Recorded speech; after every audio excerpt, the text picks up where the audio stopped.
Wakefield, it's the Nolan Car Night Show, inviting you to join Nolan as guest this week, Dan Jaehnig, to the show. And now, ladies and gentlemen, here's Nolan. And welcome back, ladies and gentlemen, to another edition of the show. And as I'll say at the end of the show, if you enjoy what you've watched so far, do us a favor, subscribe, like, comment, share, all that fun jazz, as you usually say on all platforms to really help it grow. But that's for the end too. And I want to introduce my guest this week. You know, if you're from Southern New England, mainly Rhode Island, you know who my guest is. He's the man with the $1 million smile and hairdo, originating from Quincy, Massachusetts. Oh, and he's also a six-time Emmy Award winner. He's the one and only Mr. Dan Jaehnig. How are you doing today, Dan? Well, thanks for that nice introduction. Great to be with you. Thanks for inviting me on, Nolan. I want to ask how life's going, but one thing I wanted to ask about quickly is that I saw that the stations were getting nominated for Emmys, and I believe I saw your name on there again. So how does that feel to be nominated once again? I mean, it always is a great. It's always a great honor. I think this is different because I'm actually honored with a team, Sure. And that team is our 11 o'clock team, and we were honored. We were actually nominated 2 times in the same category. So it was the time we were covering Henri. So those kind of storms, you kind of, scripts aside, Sure. You're kind of being, honest and raw. So I think it would be nice. It's always nice to be nominated when you're in a group category where my Sure. other Emmys mostly have come from individual. So Sure. It's great. So I'm really proud of the producers and the photographers and the meteorologists and my co-anchors. So we'll see what happens. I don't want to say if, because I know it's going to happen. When you win and you get a 7th one, where are you going to put it? Is there enough room where the other 6 are? Honestly, I always tell this funny story, but when I was, in Boston, and one of my goals was to get an Emmy, because I was young and I was working in Boston, and I got my first Emmy. I forget which one it was for, but the next day I woke up and my daughter had put Barbie clothes on it, and I remember saying to myself that always put everything in perspective in television. Sure. That the awards are always an honor, but honestly, to be 100% honest, they're all in a box in my basement.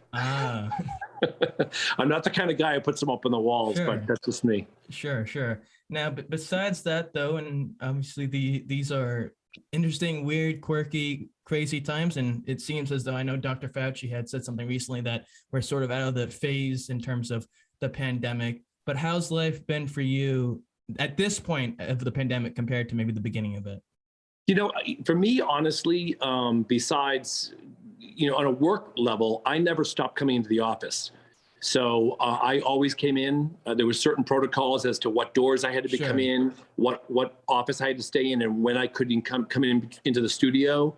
But I think I was one of only a few anchors that were the only ones that maintained coming into this building, where all our reporters had to stay outside. My wife continued to work. My kids were kind of in and out of school, meaning they were either Zooming or they were in classrooms. So on a personal level, besides taking the precautions and seeing kind of everything get dried up around us, you couldn't go to restaurants, et cetera, like that. It wasn't too bad. On a professional level, obviously besides the precautions, it wasn't too much of a change. But I think we'd all be lying if we didn't say that the pandemic didn't affect us in some kind of mental capacity. For me, I think it's made me appreciate people more, because there was so much isolation. And I think we're seeing that in life. I think more people are, either leaving work or retiring early. So, but definitely a tough experience to see people lose their lives and go through such challenges, lose businesses, being separated from family. So I'm sure you have a personal story. Yeah. Everyone has one. So it's nice to kind of be hopefully the other side of that. Sure. And what I'm hoping, and what Dr. Fauci just had said, that we're sort of at the phase in terms of COVID scariness. Now, being that I'm a senior this year, I didn't have to worry about last year and the year prior about having my parents stay at home and watch them have me walk across the screen. So hopefully all the craziness outside sort of dies down and we don't have any more people who are ruining it for others. But I'm sure, and you said that you gain a greater appreciation for people and the ability to be in person and when things weren't as bad, now that you have experienced this. Being that, and I mentioned this in your intro, Quincy, Mass, growing up there, what was your relationship like in terms of the news from a viewer standpoint, but also as a potential career path? Was it feasible? It probably wasn't. I try to be honest with everyone. So I grew up the youngest of 7 brothers in an Irish Catholic family, and for the most part, my father and most of my brothers are they're each profession. But when I had first mentioned that I wanted to be a journalist in TV news, it was kind of out of the box for them. Sure. They almost didn't. It was kind of like, okay, sure. And my father, I had no connections. I was not raised with money. So in some ways, even some of my good friends at the time were like, what? You're going to be on TV. And I just had this mantra that I knew I wanted to do it, and I could visualize it. And I knew that I wanted to do it ethically and just being a good person. Sure. I didn't want to be, sometimes when you watch the movies about people getting ahead, it's always someone trying to, screw somebody over. Yeah. I've always tried to do it with a respectful manner, and do the right thing. And it just, one thing, like anything, you'll see it in your career, because you're at such a young age, you're starting so early. Yeah. That people see that and they say, wow, he's hungry and he wants it, and he could be out with his friends tonight, that he's working and he's doing this. Sure. Eventually they see that and you get in the right place. Sure. So for me, it was kind of a long shot, but here I am, and I'm still loving, still doing it. Sure. So. Now, I've had on a few of your colleagues on, Frank and Joe, and I had Anthony on as well, and I got their perspective on it. But I've also had coaches, athletes, musicians on as well, and sort of asking them and talking to them about, what set them aside in terms of how they knew or what they could tell that, hey, I have something here that could be used in the tangible sense in a career path. Could you tell at an early age that maybe your view of maybe the news or reporting stuff was different than most kids? I think that's a good question, because I think a lot of times, whether you're a kid or even as we are now, a lot of people don't look in the mirror and see positive traits, because, we seem to be in a society where, people are either putting each other down or we're just tough on ourselves. I knew that I loved people, and I knew that even at a young age, I could talk to older people. I could talk to kids my age. I was, when I had friend groups over, it was not just one group.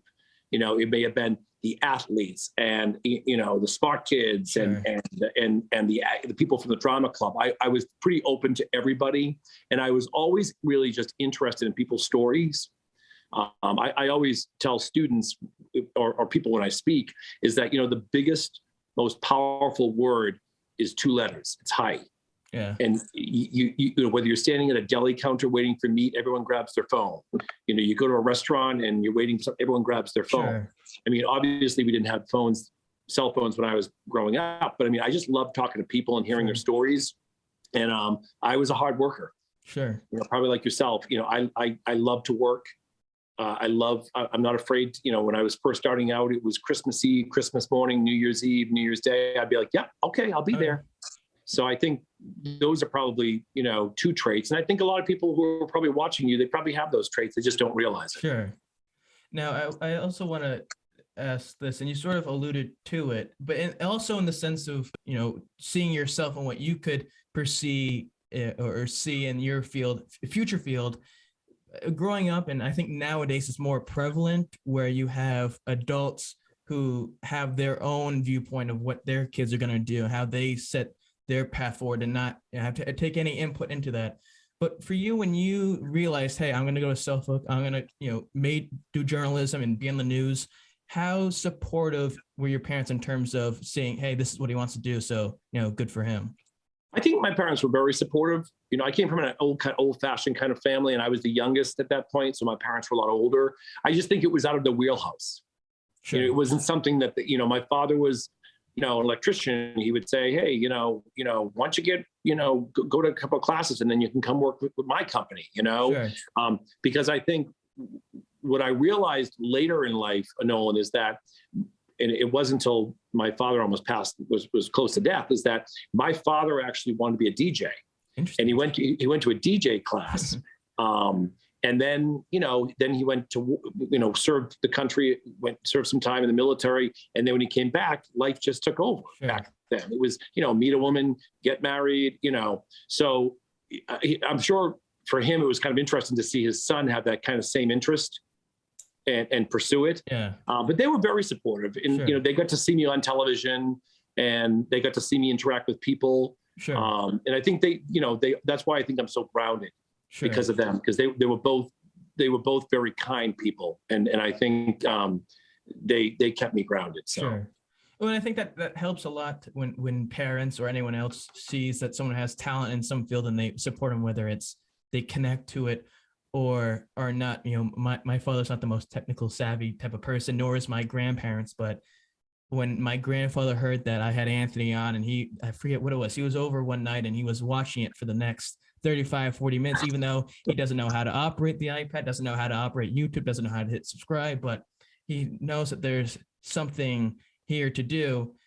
For me, though, at URI, and it's known sort of that the Harrington School has sort of pushed people forward to really improving and being on the forefront of the experiences that they have. And I don't know what it was like when you were there, although I'm sure nowadays the technological aspect of it has definitely changed and improved. So when you were going to school, and I know you mentioned, and when you were on Brendan Kirby's show many, many years ago, that it was journalism, but then there was political science and being in government type of situation. Those early experiences as a student and doing journalism, whether it be Kids Magazine or one of those situations, how did that help you in terms of find where your place was in the world of journalism? It's interesting because when I look at the Harrington School, at the time that I went to Suffolk, our journalism program was okay. So our studio was like in a closet. Okay. And at the time, the only way you could watch it was in the hallways. But often students, joking around, would pull the wires. Sure. So for most of my college career, I would be doing broadcasts for people that never saw it. Yeah. And I only tell you that story is because now when I teach, these students have a street side studio. Sure. And they, Suffolk has a program where they can actually be on Boston television. Okay. So I never had those opportunities. And a lot of my professors had no experience in the business. So the reason I tell you that story is that if you have drive and you have hunger, yeah, and you really believe in yourself, it doesn't matter what school you go to. You can graduate from Columbia, you can graduate from Emerson, you can graduate from Rhode Island Community College. It does not matter. And I think I'm an example of that. Sure. It's about how hungry you are, how hard you're willing to work, and how much you're putting yourself out there. So I think I just believed in myself when a lot of people didn't.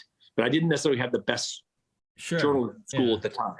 I want to ask you this also. We mentioned, and you've also mentioned how much drive and determination you've had, and how much that set you aside compared to other student journalists and people in general. If it wasn't journalism, how much of a backup plan did you have, or were you just full force for journalism? I thought about politics. I don't know if I would have done well because I'm a pretty honest and blunt person. Sure. Anybody who works in this building knows that. So I don't know. I just, I believed it. I saw it. I had people reject me. You still get rejection. You still get rejection to these days. I think to your point though, is that what this generation has is tools that we didn't have. Sure. So for instance, you have a show already. Yeah. And you're a senior. Yeah. But you're doing it. Meaning you could actually say, I always tell my students, if you want a show, there's a YouTube channel, there's Facebook Live. Yeah. Go do it. Now, whether they do it, Sure. says a lot about who they are. You're doing it right now. Yeah. Okay. So no matter what tools we are, for me, I feel like these days right now, the tools are right on your phone here. Yeah. But it's the people that are actually going to use it and do it that are going to succeed, as opposed to others that be like, it's my senior year. I want to party. I want to relax. My studies are too much. Yeah. So whether you had the tools that you have, Nolan, or you didn't have the tools, at my point, it's about the drive and willing to use the tools. So, my tools were my skill set, which was my ability to talk and communicate with people. Sure. And so you have the same ability, but you also have the technology now that you can have your own show on YouTube. Sure. And that definitely helps nowadays, I think, get yourself ready for that. I asked you a short while ago about knowing that you were going to be in journalism from your perspective, maybe as a younger child, but when you were in college, do you remember a moment where you're like, this is where I belong and this is why I'm doing this? Yes. I knew in college that I had made the right choice. I mean, I knew in high school because I was doing community television in high school. My first time I was on television was in the 7th grade. We had the community cable access channels that they still have, the ones that broadcast at the town council meetings, et cetera. Right. I had volunteered for them. I had volunteered in high school. I worked for the local paper in near the high school. I did that. So I always loved it. I always did it along the way. So, you get scared. Am I going to make it? Yeah. You look at the competition, oh my gosh, and you just keep on going.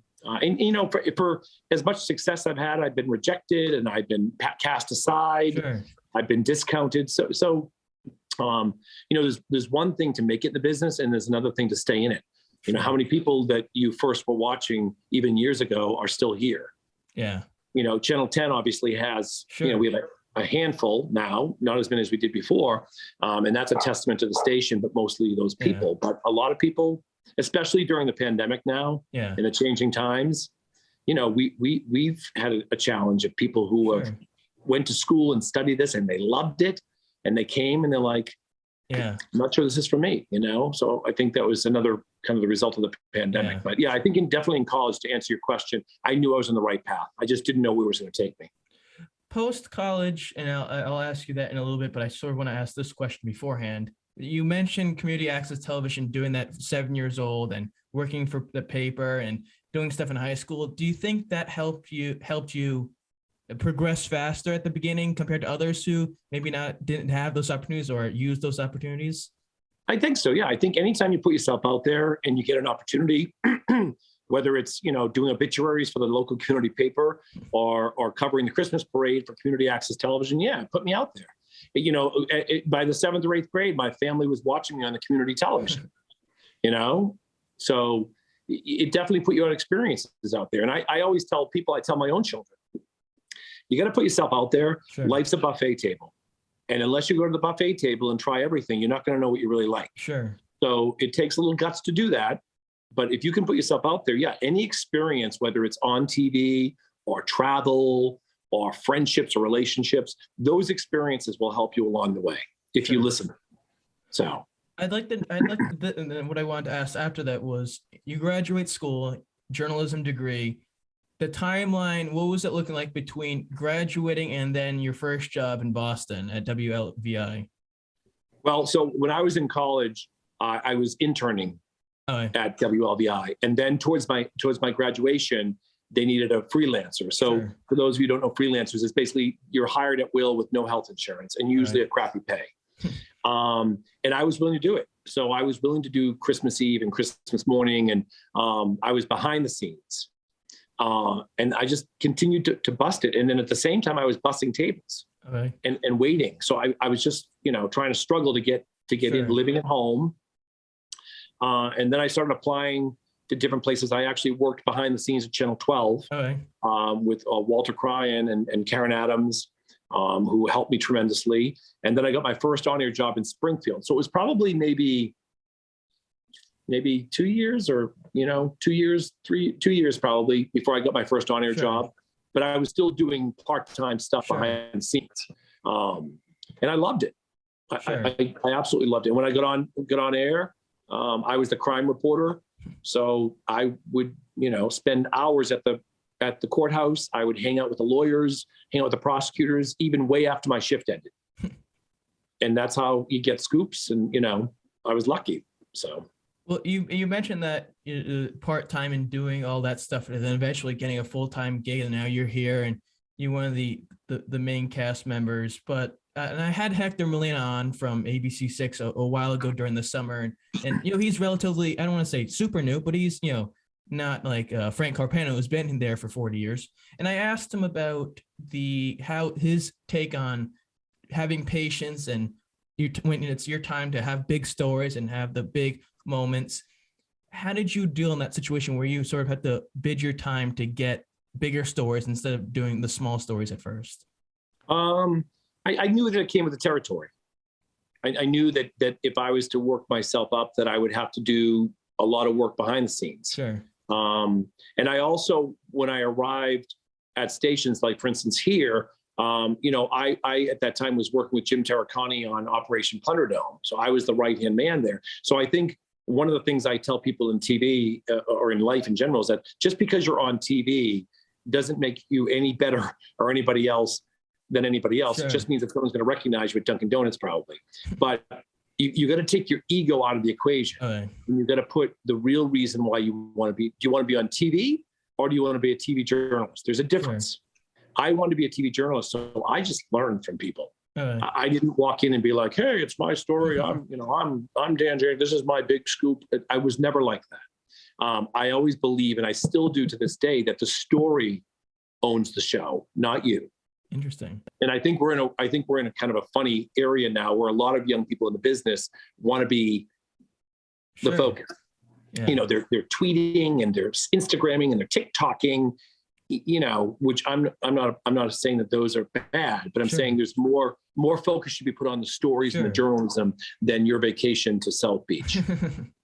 Sure. No, that makes sense. And I can see that. And that just comes with, I think the ability to have all this technological stuff nowadays where people can see everything. And I want to mention that brings up a good point. Now that, you're graduated, you have a job, you're here, whether part-time or full-time, you're on television, you have more eyes on you. You're now an adult with a job and people are more going to be on your case at first. As a young reporter, how did you deal with that, sort of to brush it off and say, this is just coming with the job and I'm just here to do my job? I probably didn't brush it off. It probably bothered me a lot. I think you'd be foolish to say that, when somebody writes something about you or says something about you on a radio show and it's negative, it bothers you. I'm human. I have feelings, and I probably was really upset about it. I think today I realize there's a little bit that it comes with the territory, but I don't think anybody wants anything. There's a difference too. There's a difference between something said about you that's mean and something that's said about you constructively. Sure. So if somebody, I've been talked about on the radio before, I've been written about, if it's constructive, I thought Jaehnig was too hard with his question on the governor. That's fair. Yeah. I think he's an egotistical blah, blah, blah, blah, blah. That comes with the territory. Sure. And people can just go on Twitter and Facebook and they can say what they want. For the most part, I've been pretty lucky, but people say things, and that comes with the territory. Sure. I think you build up, you have to realize at some point that you picked this career. Yeah. You wanted to do, for me, television journalism wasn't for me to be on TV. It was the better way for me to tell a story. Because I tried newspaper. So it comes with the territory. I don't think anyone's going to feel bad for me. And I think you have to put your big boy pants on. If you want to be on TV, people are going to say things about you, and they're not always going to be fair, but that's life. Sure. Seeing that you're a seasoned vet now at NBC 10, and you've mentioned having the drive, having the will to succeed and push forward and take what you can. To you, in your position, your viewpoint now, what are the prerequisites that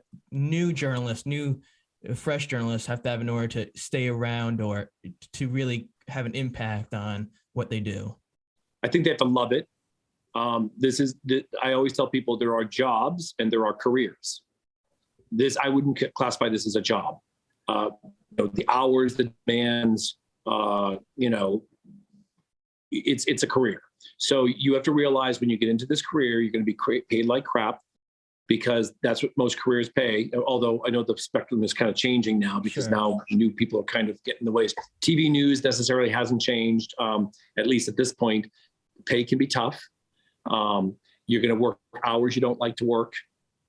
So you really have to love it. Sure. And I think nowadays, especially with the demands, it's weeding people out very early in the game. Sure. I think you see it on our air. I think you see it on our competitors' airs, is that, the main people stick around, but some of the new people, they either leave to another station or they get out of the business lately. Sure.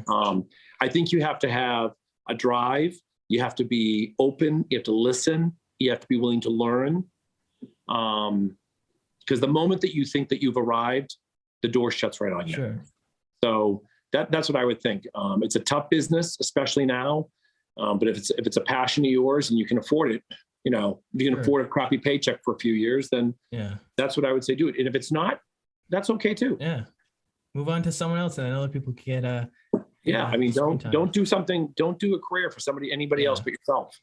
You know. I want to. You mentioned earlier, and I find it interesting on that aspect of the field of journalism, and I should have asked it then, but oh well. You assignment editor for Station 12, Fox 12, no, yeah. Channel 12, WPRI. Yes. How do you describe that aspect as the assignment editor?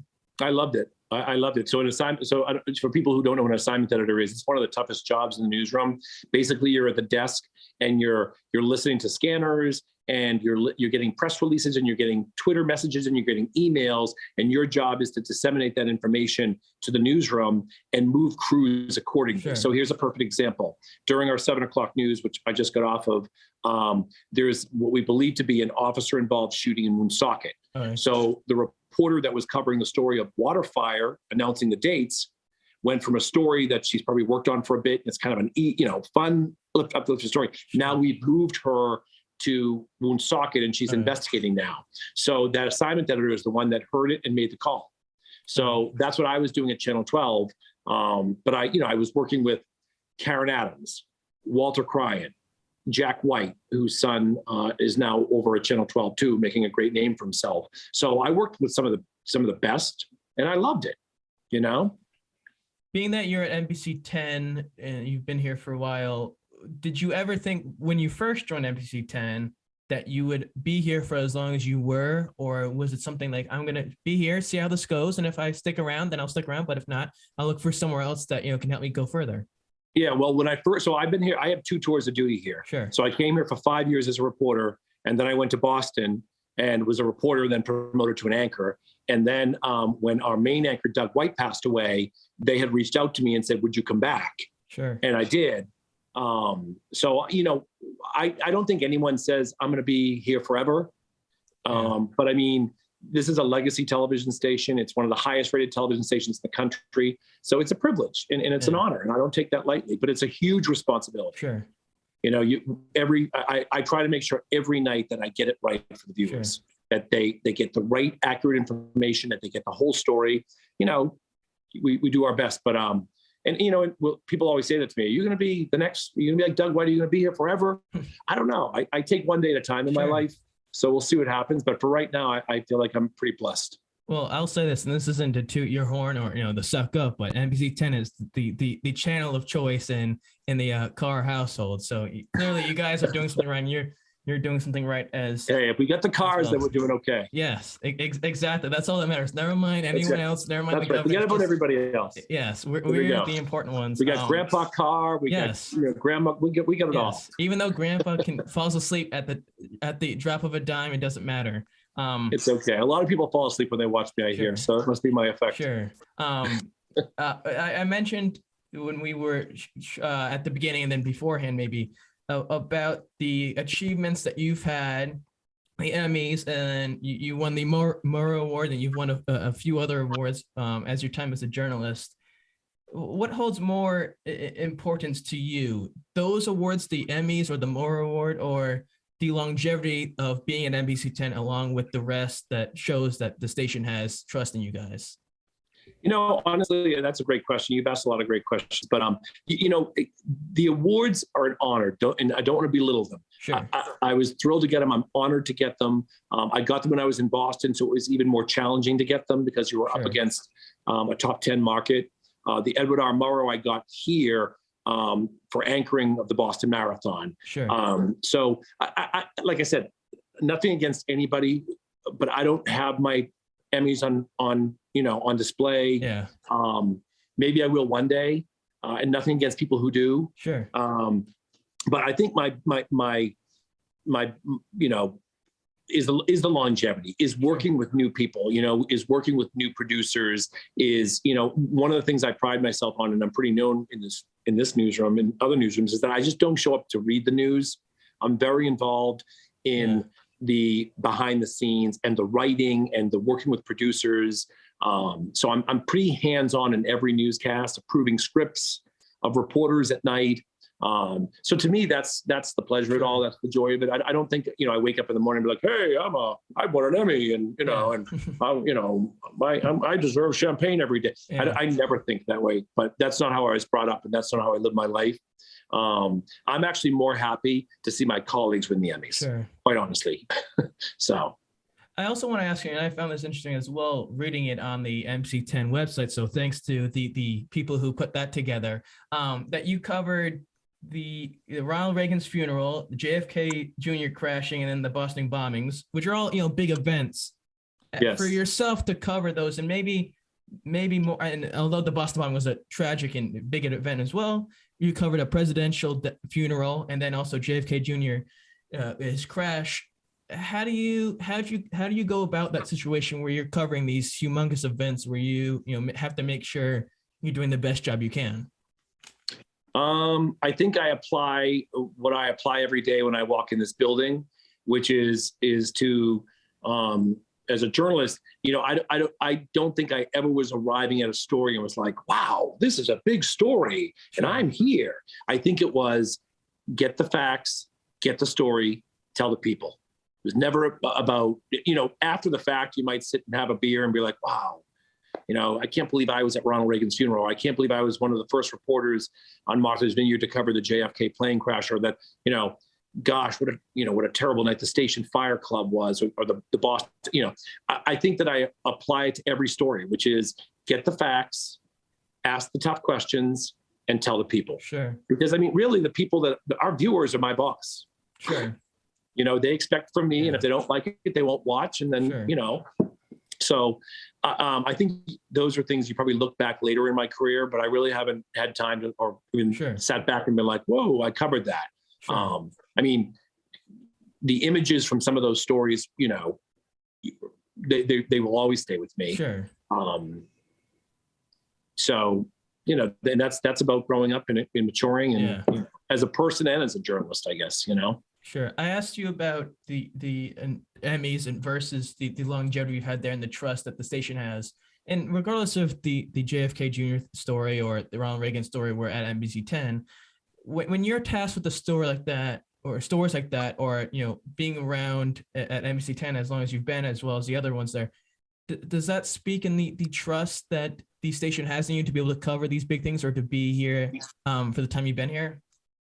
I think, when you have somebody who has been here for a while, it gives you context. Sure. It's probably like a conversation around the car table. You have your grandfather who gives you context. You have yourself that's, you're curious and you're always probably asking questions and then you have your parents that are kind of in between. And I think I always say, I said to my producers the other day, I said, because I love to talk about food, is like a good newsroom and a good newscast is like a good charcuterie board. It's got a little of everything. Sure. And I think what I can provide, as well as, Patrice Wood, Frank Carpano, Mark Searles, Alison Bologna, Mario Hilario, they provide context. Sure. They know that when Jim Langevin steps down from Congress, we know what the importance of that is. Yeah. We know when, today, for instance, was announced the first a person of color is leading the Rhode Island State Police. We know, not that anybody else doesn't know, but I'm saying we've covered the state police for so long. We know that. So I think, a lot of my producers will look to me and be like, what do you think? Do you think we should lead with this? And I'm not always right, but I have an opinion that's based on experience. Sure. And I also learn a lot of things from producers, some of them are your age and a little older. They teach me things too. So, everyone likes a nice charcuterie board. Sure. I like the reference. Myself, I'm not a big charcuterie board fan. Okay. But to each his own, as Al Martino's saying.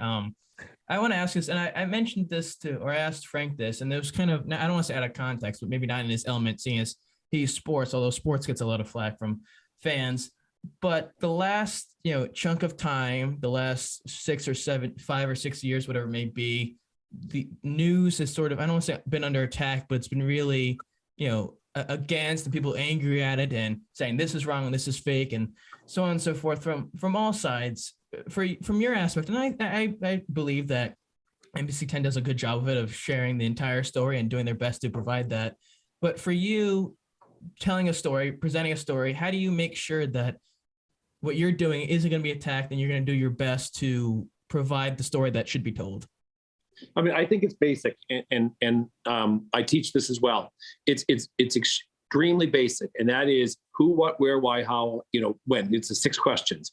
If you ask those 6 questions to anything in your life, whether you're renting a car, renting an apartment, going out for dinner, or you're on a date, you're going to get the facts, right? Yeah. Who are you? Where'd you come from? When did you move here? Why did you come here?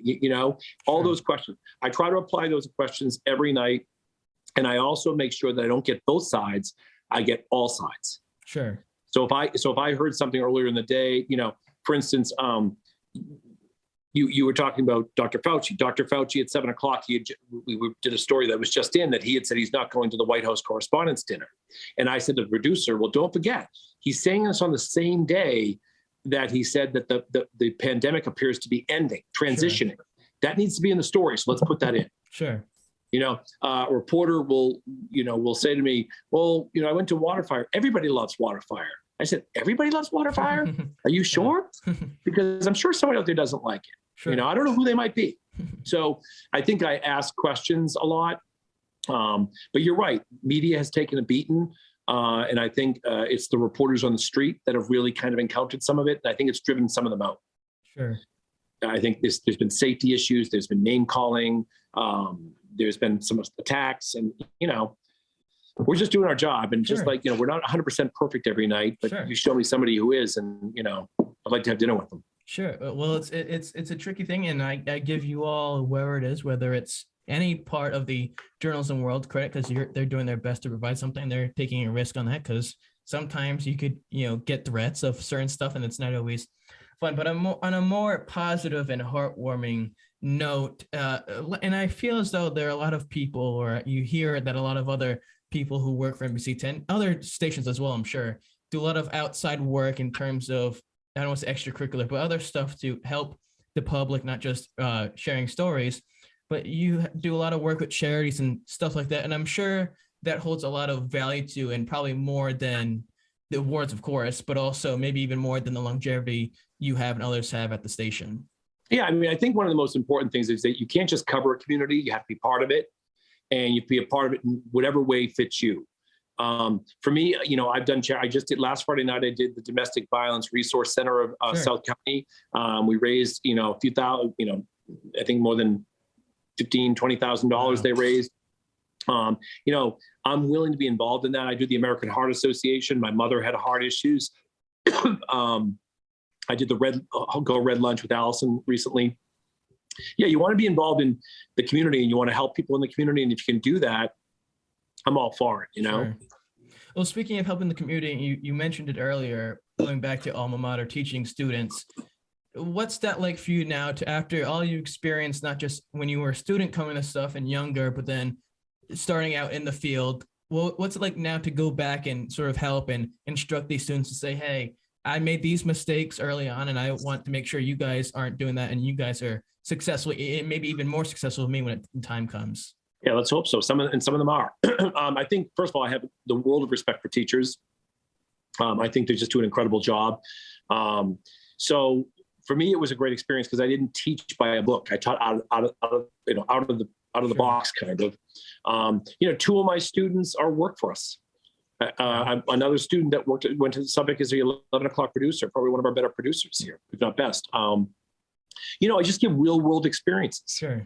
I think sometimes when you go to lectures or whatever like that, there's a lot of, blah, blah, blah, blah, blah, and nothing against any professors and stuff like that. But I would come in the next day and be like, hey, this is what we had last night. We had to make this decision.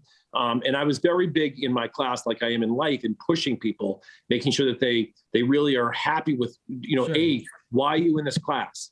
Are you in this class to please mom, dad, boyfriend, girlfriend, older brother? You only should be in this class unless you want to be in it. Sure. So yeah, it's kind of nice because, in this studio, so we're in Studio B right now, there's cameras, but there's not a lot of people. Sure. So to actually talk about journalism, kind of like how you and I are talking, and have some reaction and have students question you. And to me, I love that exchange. Sure. And my students, fortunately, knock on wood, my students who wanted to pursue TV in the business, most of them are in it. Sure. So that's a credit to them. Sure. And credit to yourself to, providing that input and putting forth the knowledge and, having them interested in wanting to continue there. And that, I'm sure, also speaks to the ability to have your students work with you at the station. And is there a story, and I might have asked this to a few of your colleagues, but is there a story that you're still trying to chase, or a story you would like to maybe talk about, although that may be a hard question to ask? There's not too many stories that I'm chasing right now. I think there's a few interviews that I would love to have. I'd love to sit down with a few people maybe and talk with them about their experiences. Sure. But I always, in a perfect world, in addition to this job that I have right now, I would love to work and do like a kind of a one-on-one conversation like we're having right now with people, because a lot of the people in the news, they're only on for clippets. Sure. And I think it's great to have a conversation with the new police colonel, talk a little bit about his childhood. How did he grow up? Did he ever think, he'd be able to become, a leadership role? Sure. The racism that he's faced. I would love to talk to Viola Davis from Central Falls, and have a real conversation about who they are, not so much like, oh, your new movie's out. Tell me about the movie. Sure. So, maybe when somebody around here in Rhode Island will hire me to get that job. But in the meantime, I think I'm always looking to sit down with people and learn about who they are. Sure. Kind of like, you have this great platform right here that you can do that. I think I'd love that too. Sure. Because I think a lot of times when we're covering people, it's just so quick. Sure. It's 1 minute clips here. And so I think I'd like to do more long form. Sure. And I think that's the only thing that I think I would be interested in doing going forward. Sure. I remember at the beginning of the pandemic, you had posted stuff on Twitter about going outdoors and traveling and hiking and whatnot. So for you, and I read that also on your NBC 10 bio, so thanks to them once again. For you, what's the pizzazz to you or gravitation to you to being outdoors and hiking and all that stuff? Yeah, so I'm an avid outdoorsman. I love to hike. I love to go. I walk almost 3 miles a day. Love to camp. Love to climb mountains. Love to kayak. I just love the outdoors. I feel like in this building and in this profession, it's go go go go Sure. go. There's a lot of stress every night, and you're on. Sure. I mean, I'm on. I do at least 4 newscasts a night, and if I have to fill in, there's more. So that's a lot of time to be on television. Sure. And a lot of room for error. And, like you were saying, you messed up a few times. That's part of life. Yeah. I mess up on live television sometimes. I don't, whatever. We're human and we recover. What I love about outdoors is just the peace. I love nature. I just like be able to walk and like you listen to a bird and you're like, oh my God, I never heard that, Sure. So it's my time to kind of escape from, the lights and the job that I picked. And I just love it. I love being one with nature. It's awesome. You mentioned the 4 shows broadcast that you're on. I should have asked that earlier. But for you, was that something that you were aiming to do, to be on TV as much as you can? Or is that something where you're like, hey, I'm doing this great job and the producers just came to you? I was not aiming to be on TV a lot. And some people are probably like, he's on TV too much. So feel free to switch the channel every so often. No, I wasn't planning on that. When I came here, I had 1 newscast. And then I got promoted to, what did I get promoted to? I got promoted to, I did the 5. And then I was in charge of, they actually let me create the 7, okay. Me and my former news director. So I did the 5 and the 7, and then I got promoted to the 11, and then I got promoted to the 5:30. So I never planned on this. Yeah. Too much Dan on TV, I think. I got nothing with it. My household and most households that watch MC10, I'm sure don't have a problem with it. Well, I want to end this conversation we have. And once again, I want to thank you for setting the time aside and being willing to do this. But I want to end this with a segment called the 1-word challenge. For those out there who don't know what it is, the 1-word challenge includes my guest and myself. I ask my guests, throw out a few names, places, topics, things, proper nouns as English majors would do, and has some connection to my guest and say a word or two, or even a sentence. The best gets that mind when they're ready. So are you ready, Dan? I think I'm a little nervous, but go ahead. Quincy, Mass. Home. Kids Magazine. Fun memories. Suffolk University. Good stepping stool. Patrice Wood. Great colleague. 21st Century News Media. I'm unsure. And last but certainly not least, Dan Jaehnig. Kind. I certainly think kind. I would also put forth a well-rounded person, a very hardworking person as well. Well, sir, I want to say thank you again for doing this. I appreciate this was fun, and this was a true treat for me growing up in Rhode Island and watching you on NBC 10. Well, I had a great time. I'm honored to be here. Tell your grandfather I say hello. Sure. And I think in a couple of years it'll be switching. I'll be watching you. Sure. Doing your thing. So keep up the great work. Yes. Well, what I usually like to do, and maybe you don't have anything, and if you don't, then you don't have to do it. But I give time to the guests to put out anything, promote, plug anything that they may have. You know, I don't have anything to promote. Just, you know, thanks for watching me on NBC 10. I appreciate your loyalty. And it's to me, it's just a privilege doing this job, and I hope to have it for a little bit longer. Well, for all those out there who enjoy this episode, because why the heck wouldn't you enjoy this? Like, subscribe, comment, share, follow, like I said at the beginning, because years from now, and I usually say Joe Rogan, but that might not be the best name to use nowadays. So say 10 years down the road when this becomes humongous, because why wouldn't it be? You're going to want to like, subscribe, follow, all that fun jazz. Follow on Instagram, Nolan Carr at night, and then on Twitter, Nolan Carr night for all news, updates, regarding the podcast. In the words of the great Johnny Carson, I bid you all a heartfelt good night till we see each other again next week.